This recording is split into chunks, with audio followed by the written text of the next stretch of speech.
Tonight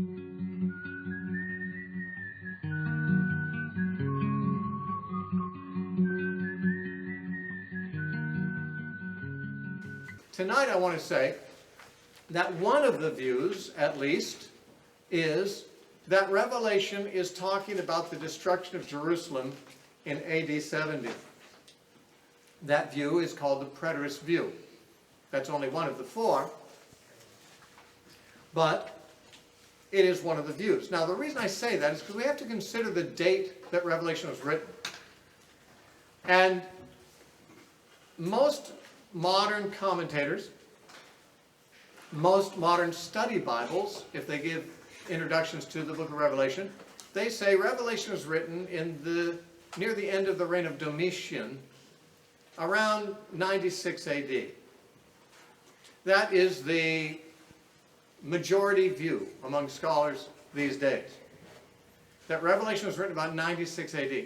Now, it takes only a moment's reflection to realize that this rules out at least one of the four views of Revelation. The one that says Revelation was writing, predicting the fall of Jerusalem in AD 70. How could it be that an author writing 25 years after that event would write a book predicting it? Of course, one might say, well, it's written after the event, pretending to be written before, but that book doesn't belong in the Bible then, okay? I believe Revelation is a genuine prophecy predicting something. Therefore, it must have been written before that something. Now, if it was AD 70, then the book would have to be written before AD 70. And therefore, the popular view that Revelation was written in 96 AD would rule out the preterist view, and it would leave the other views still standing. In fact, the other three views really are not vulnerable on the matter of the date. The book of Revelation could be written in the year 50 AD or the year 100 AD, and it would make no impact on the Futurist view, the Historicist view, or the Idealist view. Those views are, the date of writing is irrelevant to them. But to the Preterist view, the date of writing is all important. Because whatever the view may have in its favor, it has one fatal flaw. If the book was written after 70 AD, the view goes down the toilet. It doesn't belong even under consideration. It requires a pre-70 AD date. Now, I said the majority of scholars today believe that the book was written in 96 AD, but not all scholars. There are excellent scholars of the highest rank who also hold that the book was written in the reign of Nero. Nero was, he committed suicide in 68 AD, so if it was written during his reign, it was written in or before 68 BC, which places it before 70. So the preterist view has a vested interest in an early date, a Neroian date. The idea that Nero was the emperor at the time of writing is very important to somebody who believes that the preterist view is correct. Now, without talking about the merits of the preterist view or other views at this time, and we'll save that for another lecture, let me talk about the evidence for when the date was of the writing.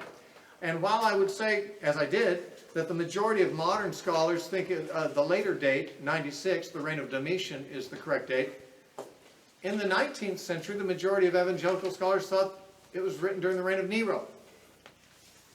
The opinion has shifted, but not because of new evidence. It's just that new arguments become popular, and the scholarly world shifts its favorite views from time to time just because some favorite son of the academy has written a theory that sounds good, and they follow that for a while. Almost all scholars, and I say this as one who's read 50 commentaries on Revelation and can see the trends, almost all scholars are lemmings. A few are not. A few scholars are innovative. A few scholars think for themselves and outside the box. And every once in a while, a scholar comes up with a new idea that everyone else isn't saying. And if it's clever enough, then the lemmings all start following him. And follow him for maybe decades, maybe centuries. And then another thinking scholar arises. And the lemmings all follow him. And so you have to realize that just because the majority of scholars think any given thing it's not an argument for it being true. It's an argument for it being the current vogue, the current academic fad. Now, academic fads can be valid or not. That's why they shift as new arguments arise. So, just so we'll put this in perspective, in the 1900s, most evangelical scholars thought the book was written in the reign of Nero, the earlier date.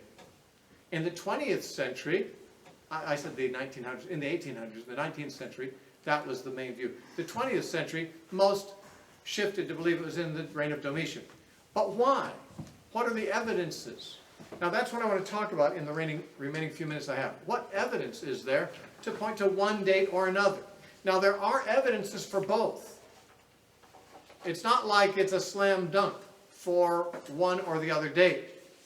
What we really have is a tension between the weight of external evidence on the one hand and the weight of internal evidence on the other.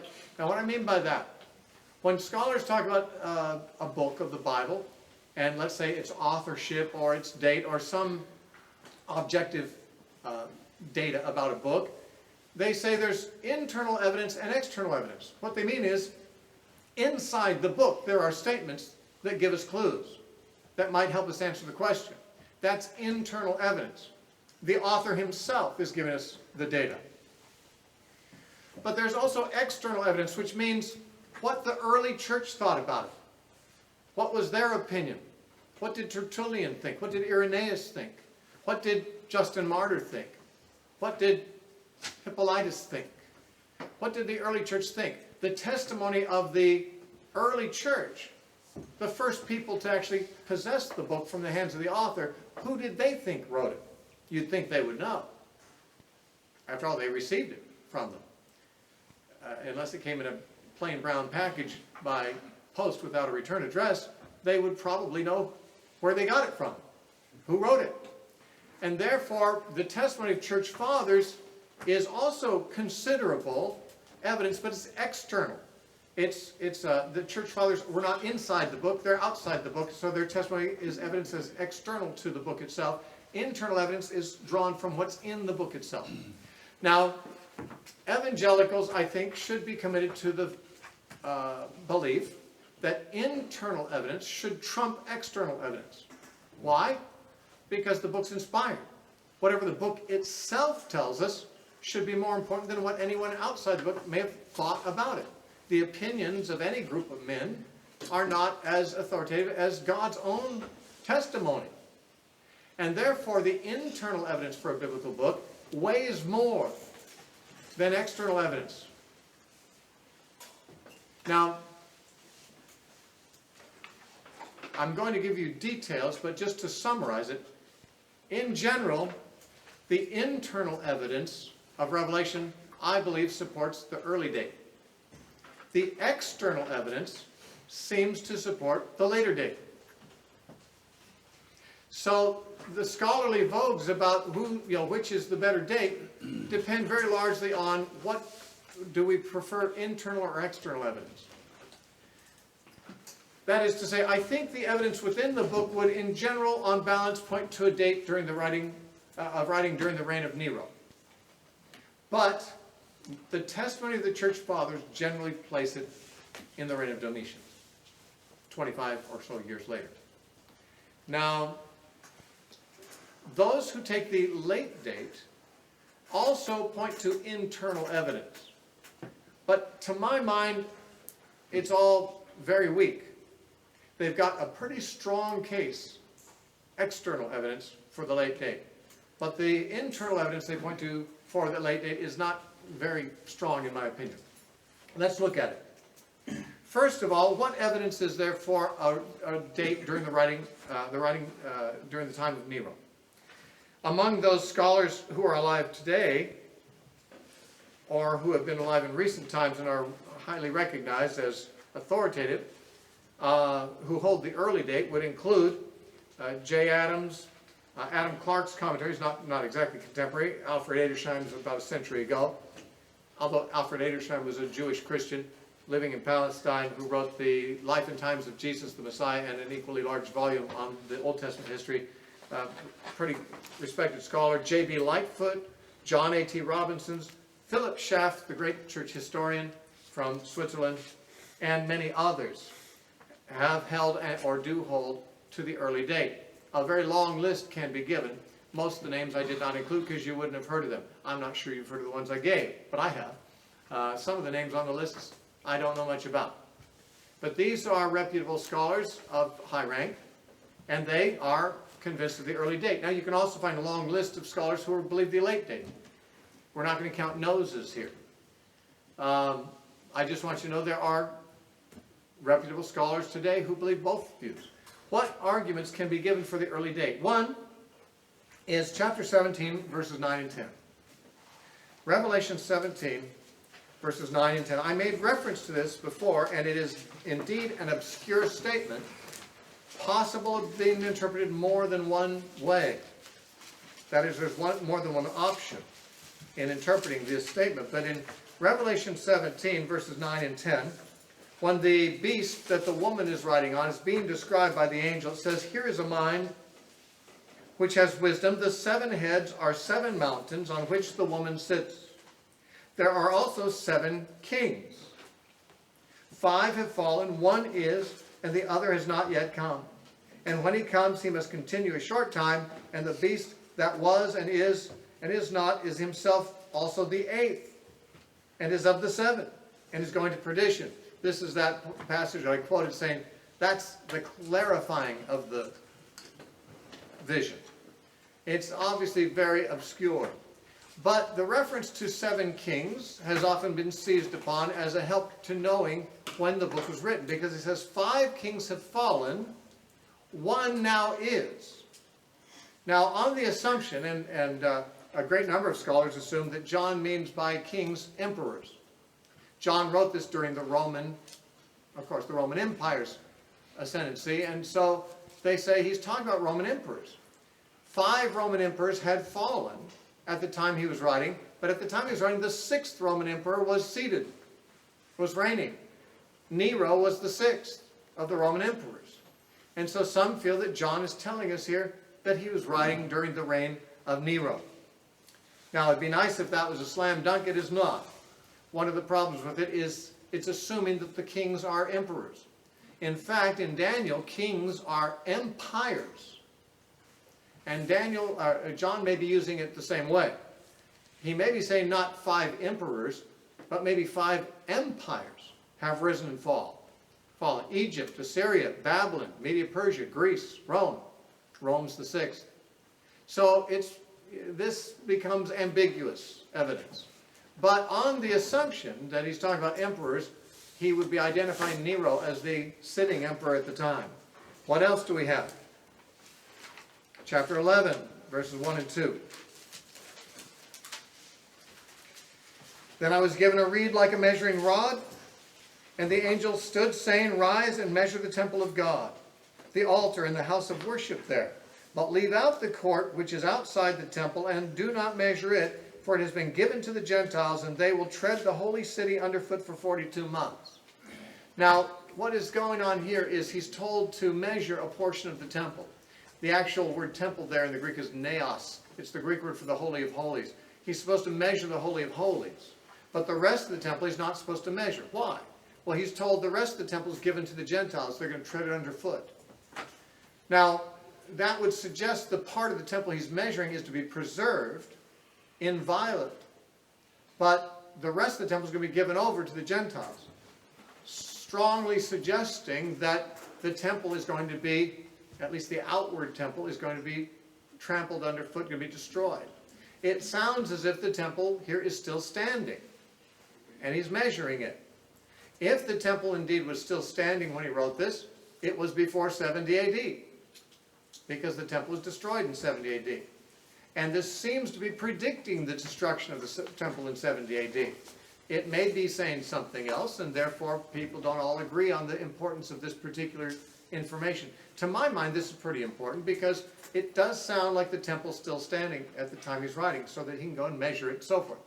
Though, of course, the thing did happen in a vision.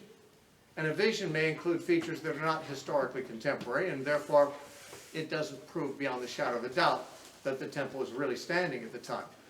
But it does give that impression. To my mind, that's the first impression we receive. It is not something that cannot be challenged. Then we have the situation between the church and the Jewish community. Two of the churches that are mentioned, the Church of Smyrna and the Church of Philadelphia, seem to be persecuted by the Jewish population in their town. Jesus speaks to them to encourage the church that he knows these Jews who claim they're Jews. He said they're not really Jews, they're really the synagogue of Satan. But he said he's going to humble them. He's going to make them come bowing to them and acknowledging that he loves them. But the point here is that these churches, these Christians, are being persecuted by Jews. Though this is not a solid proof, there is serious doubt that the Jewish community would be of a mind to persecute anybody after their temple had been destroyed, after their commonwealth had been judged. When they've been scattered like sheep throughout the empire, they would be, of course, existing in the cities where the church was, but greatly demoralized, one would think. Not really that cocky, not in a position to feel their oats to the point where they feel like they can pick on another group of people in town. It seems, although this is not proof positive, it seems like the Jewish people in those towns are not in the mood one would expect them to be if the temple had been destroyed and their nation had been humiliated and judged. They seem to be a little too self-confident and considering themselves to be more or less in power.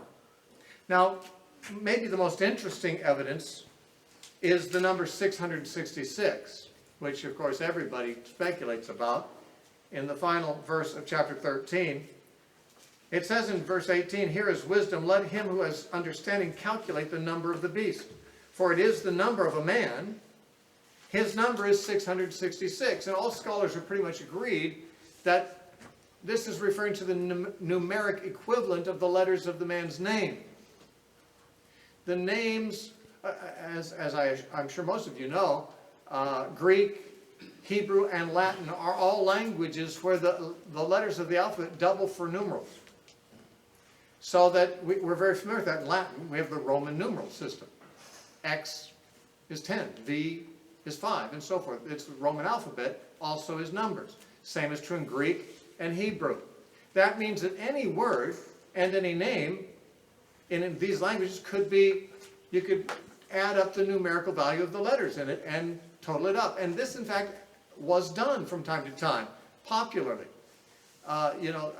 Scholars have found graffiti from ancient Rome where somebody said 387 is in love with 294. And it's like they've taken their names and they've given numerical equivalents to make them rather difficult to decipher. And so John says, this number of the beast is the number of a man, and his number is 666. Now, most Christians, and it doesn't matter what their view of Revelation is, this is true of almost all of them, believe that this is somebody's name. Now, it's interesting that John felt that the wise among his original readers could figure out who it was, which means it was someone then living, not someone who's going to be born 2,000 years later. How could John possibly hope for even the wisest among them to calculate the name of the beast if he wasn't going to be born for another 2,000 years? He's writing to people who were really alive at the time and saying, those among you who have wisdom, figure this out. I think you can do it. Calculate the number of the beast and you'll know who I'm talking about. His number is 666. Obviously a contemporary person in John's day. But who? Well, if we, don't restrict it to people in John's day, all kinds of suggestions come up. People thought it was Mussolini, some thought it was Henry Kissinger, some people thought it was Ronald Reagan, some people have all different ideas about who it is. Some people think it's King Ferdinand of Spain, and all kinds of ideas have been floated. And innovative ways of calculating the number 666 from their actual name, like Ronald Reagan, I don't remember what his middle name is, but all his first, middle, and last name all have 6 letters. Wilson, okay. Ronald Wilson Reagan, 666. I actually heard people suggest that. Well, first of all, 666 isn't what it is. It's 666. Only in English letters does that look like 666. The number 666 is what it is. It's not 3 sixes. But anyway, it has been pointed out by those who hold to the early date that Caesar Nero, his name translated into Hebrew, and the letters value calculated comes out to 666.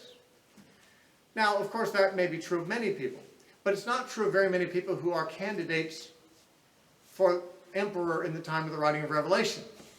It's not true, for example, of Domitian, or of any other emperor, or of any other known figure from that period that can easily be identified.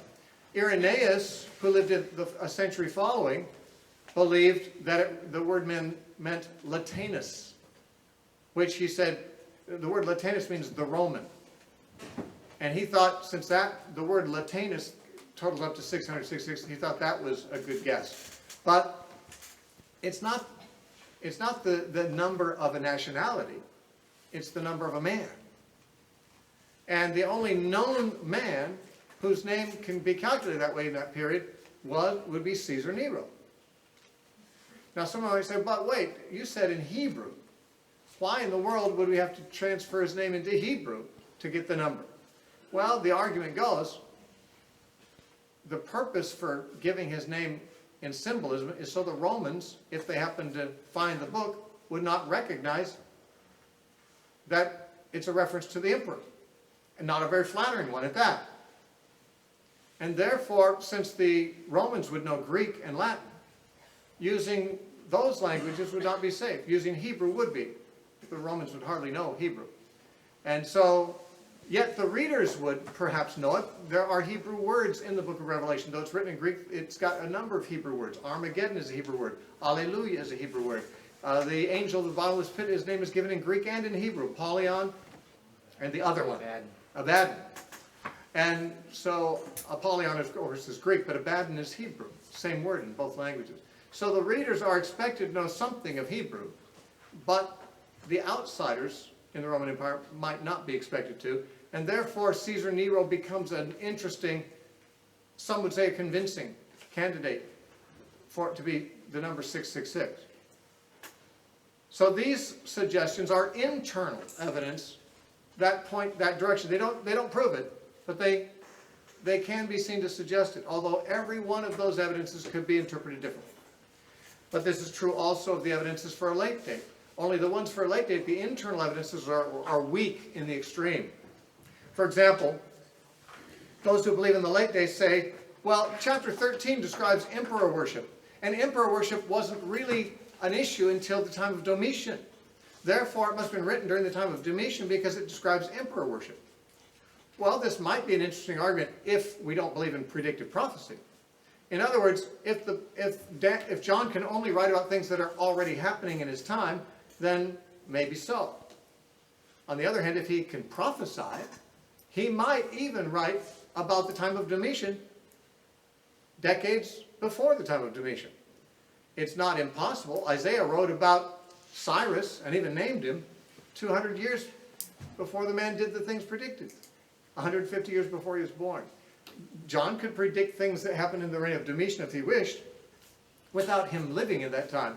Even if we agreed, and I do not, that Revelation 13 is describing Domitian's persecution of the Christians and requiring people to worship him, that would tell us nothing about when it was written, unless we rule out predictive prophecy as a possibility.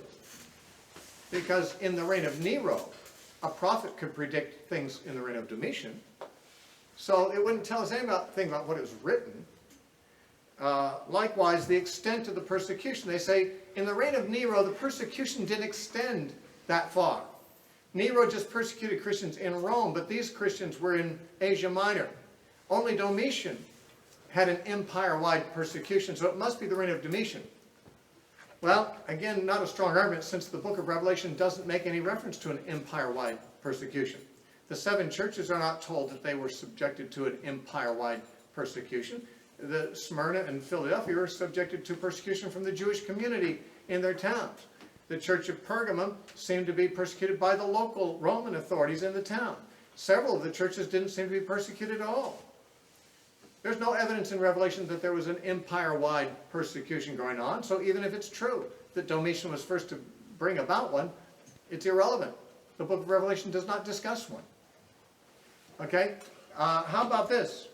The Nero redivivus myth.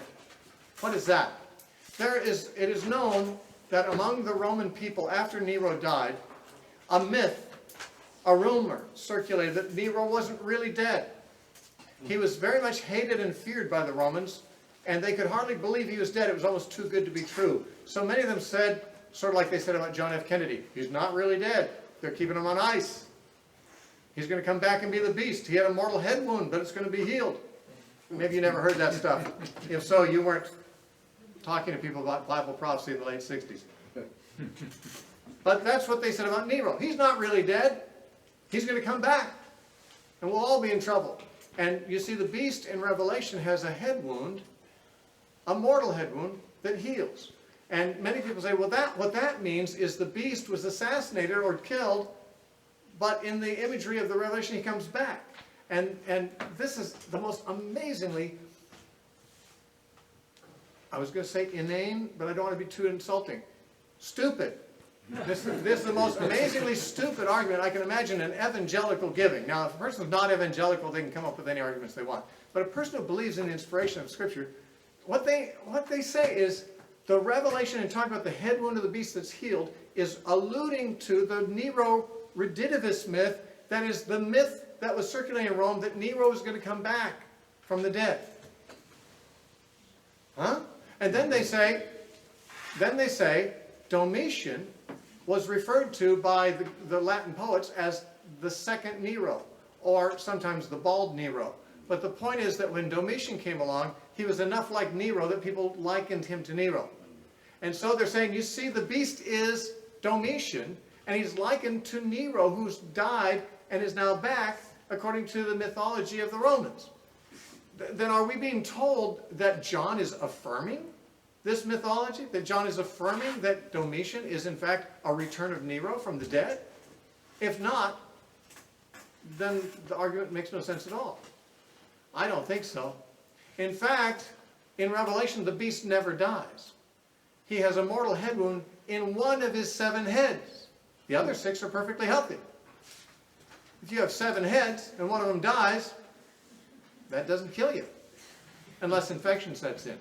But the truth is, the beast lived on. It specifically says the beast had a mortal head wound, but lived on. It didn't die. There's no assassination of a man who dies and then comes back. That's the Left Behind novels that have that. That's dispensational fairy tales, frankly, that say that there's going to be a world dictator who's going to be assassinated and going to come back. That Revelation doesn't say anything like that. There's no mention of the beast dying or coming back. It's just that the beast survives, despite one of his 7 heads being killed. Now, what that means, we'll have to discuss another time. But it certainly doesn't mean that John is referring to the Nero redivivus myth as if he's referring to Domitian and the popular notion that Domitian was a second Nero. I'm not going there. I'm not going to buy that. But here's probably the argument that is given most often. I realize I've gone later than I wanted to, but I'm in the middle of something. If you have to leave, go. But they say the state of the 7 churches as witnessed in the 7 letters to the 7 churches is not that which would fit the time of Nero. It seems that that was later. Why? There's a couple of things they say. They say, first of all, the church of the wealth of Laodicea. Laodicea says, I have need of nothing, I'm rich, I'm powerful, and so forth. And they say, just a few years before 70 AD, there was a devastating earthquake that we know devastated the city of Laodicea. The city was almost leveled to the ground. And it was like in the early 60s. So, just before 70 AD, the city would not have recovered to the point to be talking about being wealthy. Well, how do we know that? I mean, if the city was destroyed in 63 AD, who's to say it wasn't sufficiently rebuilt for people to be talking about their wealth again by, say, 67 or 68, 5 years later? Maybe the city wasn't rebuilt. Revelation doesn't say the city was fully rebuilt. It just says the attitude of the people is that they are wealthy and have need of nothing. It might even be not talking about physical wealth. They might be thinking about their spiritual wealth. They might be boasting about their spirituality. It's hard to know. But in any case, the argument doesn't prove anything. But then we have the interesting argument that the Church of Smyrna, which is addressed in the second letter in Revelation 2, didn't exist in the time of Paul. Now, Paul died probably around 67 AD. And therefore, they say if the Church of Smyrna did not exist in the time of Paul, that means it didn't exist in 67 AD. It could hardly be thought to become a church in the next couple of years and have received a letter like this. Well, first of all, I'd say that doesn't make sense. What if that is even true, that the church didn't exist till 67 AD? Couldn't it come into existence in 68 AD or 69 and still be before 70 AD? It seems like 68 and 69 are still years before 70 AD and are years as good as any other for the church to come into existence. But the very suggestion that the Church of Smyrna didn't exist in the time of Paul is a misnomer. It's based on a misreading of the letter of Polycarp to the Church of Philippi. Polycarp, who was later a bishop of Smyrna, this very church. In the early 2nd century, Polycarp was the bishop of the Church of Smyrna. And he wrote a letter at that time to the Philippian church, the same church Paul had written Philippians to. But of course, much, much later, Polycarp's writing to them. And when Polycarp writes to the Church of Philippi, he says this to them. He said, "Among you, the blessed Paul labored, who are praised in the beginning of his epistle," meaning the epistle to the Philippians that we have in our Bible. "For concerning you, he boasts in all the churches, who then alone had known the Lord, for we had not yet known him." We, presumably meaning the Church of Smyrna, had not yet known the Lord, meaning presumably the gospel had not yet come to Smyrna, and the people of Smyrna didn't know Jesus yet. When? In the lifetime of Paul? That's not what he says. When Paul wrote to the Philippians. That was not at the end of Paul's life, it was near the end, but Paul wrote to the Philippians when he came to Rome after 60 AD. Could have been 61, 62 AD, we don't know the exact date, but in all likelihood it was in the early 60s that Paul wrote the letter to the Philippians. That is the time when Polycarp says the Church of Smyrna did not yet exist, when Paul wrote to the Philippians. That's the time he's talking about, not Paul's lifetime as a whole, but when Paul wrote to the Philippians, we did not yet know the Lord, he says. But certainly that gives almost a decade for the church to come into existence before Revelation. But a church doesn't need a decade to come into existence in order to exist, by the way. Now, there's another thing too, and that is that the letters to the churches testify to a spiritual decline in some of the churches. Ephesus had left their first love. Sardis had a name that it lived but was now dead. And of course, Laodicea was blind, naked, pitiful, miserable, poor. That is backslidden. It was lukewarm, basically. Laodicea was lukewarm. So we got Ephesus has left their first love. Laodicea has gone lukewarm. And Sardis has lost any real life. It only has a reputation for life. They say that takes some time for churches to get that bad. And these churches were founded during Paul's second missionary journey when he was in Asia, which was in the late 50s. So they say 10 years is, which if Revelation was written to them before 70 AD, we're talking about maybe only within 10 years after they were founded. 10 years is not long enough for a church to go lukewarm. Everyone's laughing. Why? Because that's a stupid argument. How long does it take a church to go lukewarm? Depends. 15 minutes? How long did it take the Galatian churches to depart from the gospel and embrace a different gospel? Paul had barely left town. Paul walked away from Galatia and got back home to Antioch and had to write to the Galatians that they'd left the faith and had fallen from grace. And he'd just been there weeks earlier. He founded the church and came home and they were already gone. What about the Corinthian church? Well, within Paul's lifetime, they were denying the resurrection of the dead. They were allowing people to live in incest. I mean, how long does it take for a church to go bad? Depends on the church. I've seen them go bad faster than 10 years, I'll tell you that. I've seen a whole revival go bad in 3 or 4 years. You know. So, I mean, this argument that the churches, they've gone lukewarm, some of them. It can't happen within 10 years, so must not be an early date of writing. The argument makes no sense to me. But I'll give you the last argument, and then we'll be done. I'll release you. I do believe I've gone too long, but I can't stop now. These internal evidences of the late date are not, to my mind, convincing or valid at all. Now, I realize the internal evidences for the early date are not compelling, but they are better. The internal evidence for the early date, to my mind, is better than the internal evidence for the late date. But the real strong evidence for the late date is the external evidence, and that is the testimony of Irenaeus. Now, Irenaeus was a disciple of Polycarp.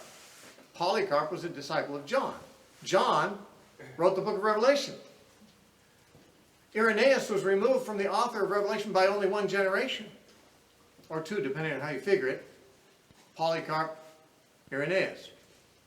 Now, Irenaeus said something that has become the basis of the belief that John wrote this during the reign of Domitian. And Irenaeus' words are given here in your notes at the bottom of page 5. This is what he said, and this is the basis for the late date of Revelation being championed. Here's what Irenaeus said. He's talking about the subject of the mark of the beast. Okay, that's the subject he's writing about. He says, now since this is so, and since this number, 666, is found in all the good and ancient copies, that is, the good and ancient copies of Revelation, and since those who have seen John face to face testify, and reason teaches us that the number of the name of the beast appears according to the numeration of the Greeks by the letters in it, his assumption, we will not, however, incur the risk of pronouncing positively as to the name of Antichrist.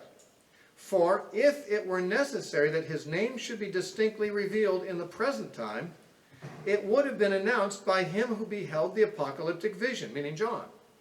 For that was seen no very long time since, but almost in our day, toward the end of Domitian's reign. Now you see, that statement, that was seen almost in our own day, not so long ago, in the end of Domitian's reign. What was seen? Well, in the previous sentence, it talks about him who saw the heavenly vision. That was seen in the reign of Domitian.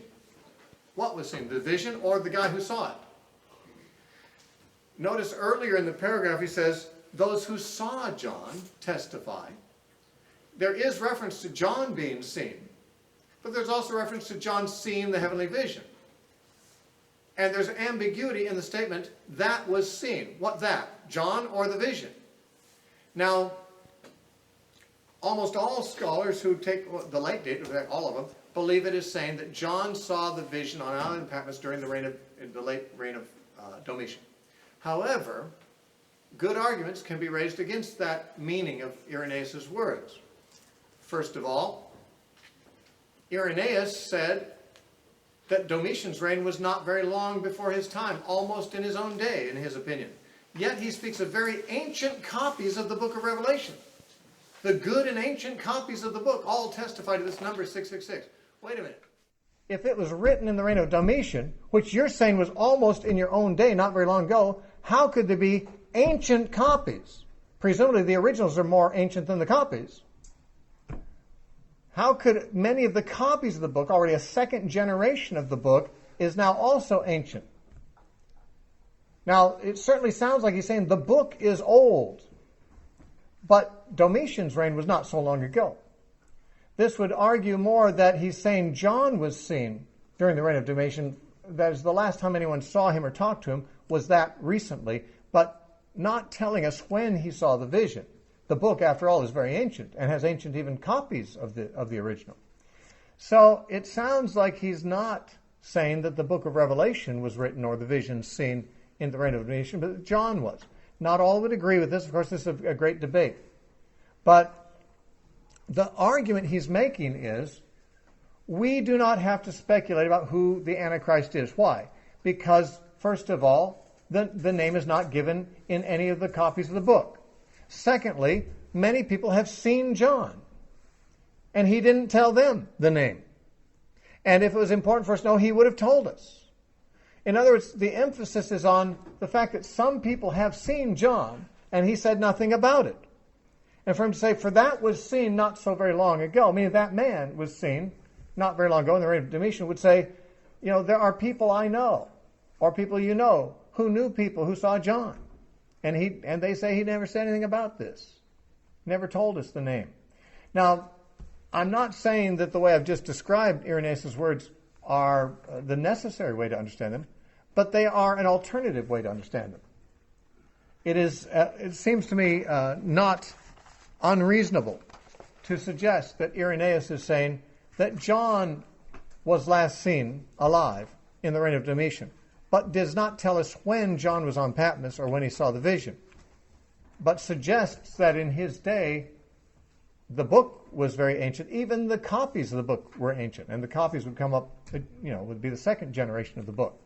Now, let's say this. Suppose Irenaeus actually did mean that the book of Revelation was written during the reign of Domitian. How much can we trust Irenaeus? Hard to say. He also said that Jesus lived to be about 50 years old before he was crucified. That was something Irenaeus says. Jesus lived to be about 50. There's not a living scholar I've ever encountered that would think that Irenaeus was right about that. The evidence of Scripture is that Jesus lived to be only in his 30s, not 50. So Irenaeus might not be the most reliable witness on historical data anyway. So even if he did say that John saw the vision in the reign of Domitian, he could be wrong about that, as he is about some other things more fundamental, like Jesus. So the external evidence from Irenaeus, which by the way was quoted and followed by later church fathers as if it was valid, later church fathers also said Domitian was the emperor at the time, but seemingly followed Irenaeus on this. They may have misunderstood him, or they may have understood him and he was wrong, or he might be right. But the point is, it's merely a man's statement as opposed to the internal evidence of the book, which, to my mind, the temple seems to be standing. The man 666, the best candidate I know is Nero. There may be a better one that we don't know about. But we have to leave the matter undecided about the date. And that's okay with me. I don't really care if we can settle the question or not. The main thing is, if the question is unsettled, then the preterist view remains still a possibility. If the matter is settled in favor of the late date, then preterism can't be considered a possibility. If the late date is proved, or even still in the running, then preterism is a possibility and should be considered alongside other views.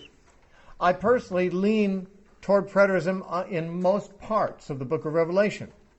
I'm not fully preterist in the book of Revelation. I have some parts I don't take the preterist view, but for the most part, I lean toward that. I do believe the main theme of the book of Revelation is going to be the fall of Jerusalem. And I believe, therefore, the book was written before 70 AD. I can't prove it, nor do I feel the need to. The fact is it can't be disproven, and therefore the question can be decided on questions other than the date, but rather the evidence from the rest of Scripture as to what is under discussion in the book. And that is not as difficult as one might think when you begin to compare the Scriptures with Scripture. Remember how many times Revelation alludes to Old Testament Scriptures. Looking at those Scriptures can tell us something. And that's what we're going to have to do as we study the book. But I do want to acquaint you with all four views and their strengths and weaknesses, which we will do in our next lecture. I apologize I went considerably longer than I wanted to tonight. I really want to get through the book of Revelation in this school, and I had to drag it on a little later tonight than usual.